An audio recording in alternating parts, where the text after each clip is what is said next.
Is the Motorola Moto G8 Power Lite worth buying in 2021? Well, in this video, we're going to find out. Hey everybody, this is Andre here covering for Kevin on the Kevin Breeze channel, and in this video, we're going to be taking a look at the Motorola Moto G8 Power Lite. This phone was released in April of 2020, so it's pretty new, but what kind of value does it offer in 2021? Well, let's find out.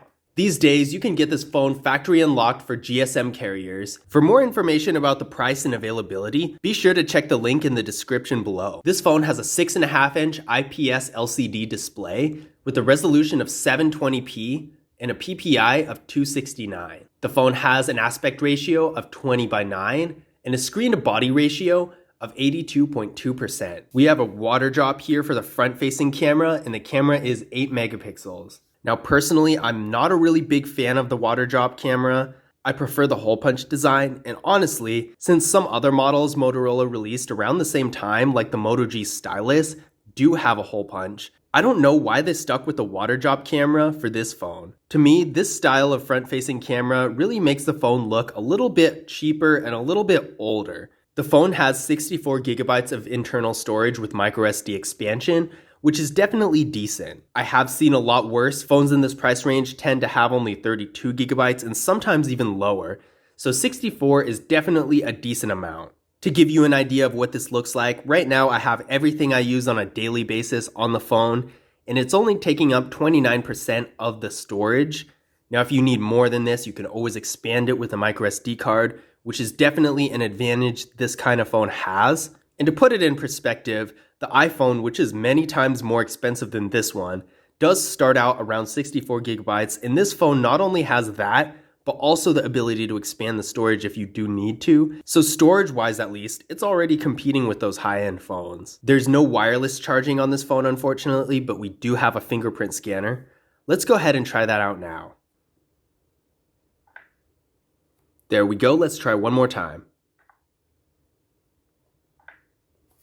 As you can see, the fingerprint scanner is very fast and responsive. Taking a look at the camera setup, we do have a 16 megapixel rear camera, a 2 megapixel depth sensing camera, and a 2 megapixel macro camera. It would have been nice to see an ultra wide camera on here, but at least we do have a macro camera, which isn't quite as common yet. Taking a look at the camera mode now, as you can see, the image is very decent. And if you hit the button right here, you can go into macro mode, so you can get those close-up detailed pictures.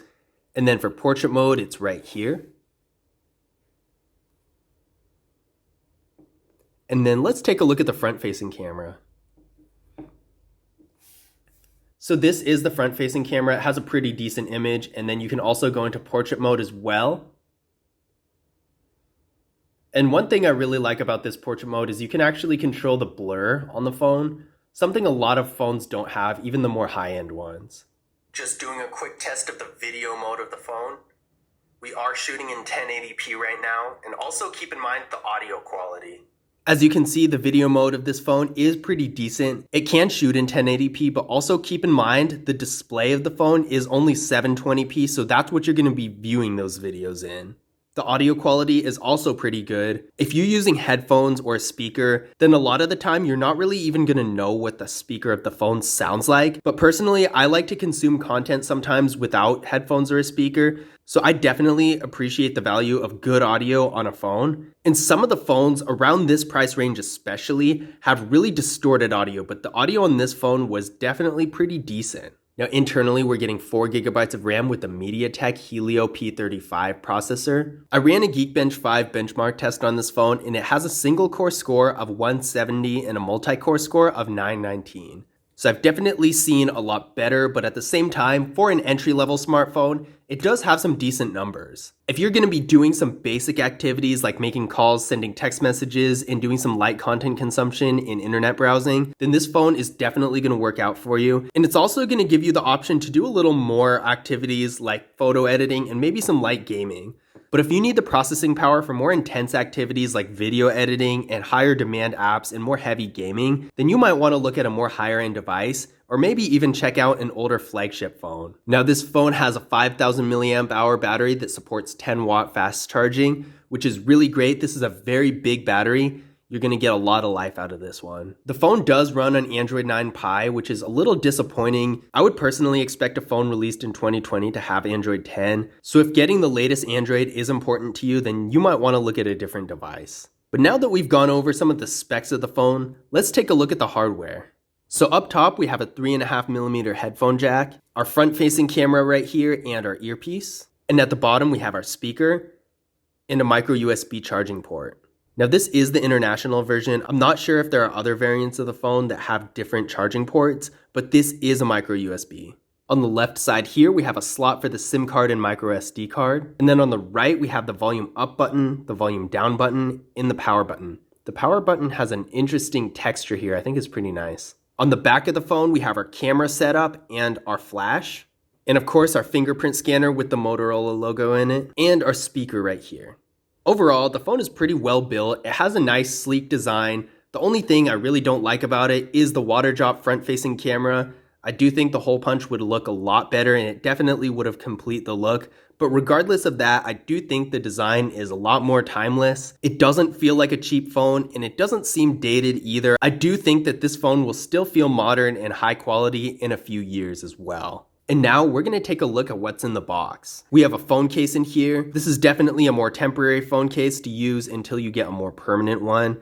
But it's nice that it comes with it. A lot of phones, in fact, most phones that I've seen so far don't really have a case with them. So that's nice to see. We have a quick start guide right here. And of course, can't forget the SIM card removal tool. That's always important. There's a micro USB charging cable, and again, this is the international model, and I'm not sure if there are other variants that have USB-C instead of micro USB, but this one is a micro USB. And of course, we have our wall adapter. So in conclusion, is this phone worth buying in 2021? Personally, I can't say this is a bad phone. If you're looking for a device to do basic activities like making calls, sending text messages, browsing the web, and that sort of thing, and also want the option to do more heavy content consumption and maybe some other activities like photo editing and some light gaming, then this phone would definitely work out for that. It's definitely not going to be able to go into the high performance realm, but at the same time, it's for sure not bad as far as performance specs go. And it does have a pretty nice camera with some decent features. I really like the macro camera on this. That being said though, I do think there are a lot of other phones out there at a very similar price range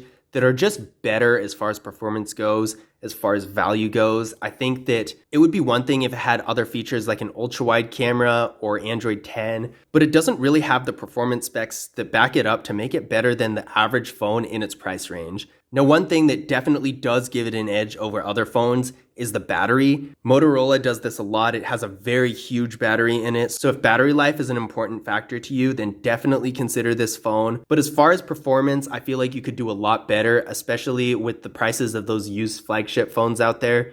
You'll definitely be able to find some that are really competitive, and since this doesn't have the latest version of Android, it's not going to have that edge over the older flagship phones as something like, say, the Moto G Stylus or even the T-Mobile Revel 4 Plus. All in all, I do think this phone might be worth buying in 2021 in some situations, but really for the average consumer doing more basic smartphone activities, I really do think it comes down to what you can get the best deal on, because although it has some nice features, this phone really doesn't have a lot that gives it a big edge over other phones in its price range.